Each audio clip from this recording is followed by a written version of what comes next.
السلام علیکم ورحمۃ اللہ وبرکاتہ۔ ہم سب کے پیارے نبی حضرت محمد صلی اللہ علیہ وآلہ وسلم نے ارشاد فرمایا ہے کہ جب انسان بازار جائے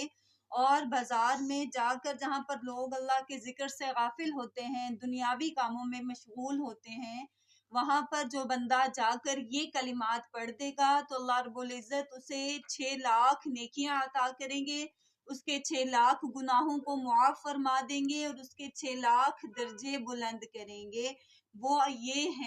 آیات پڑھنی ہے آپ نے، لا الہ الا اللہ وحدہ لا شریک لہ لہ الملک ولہ الحمد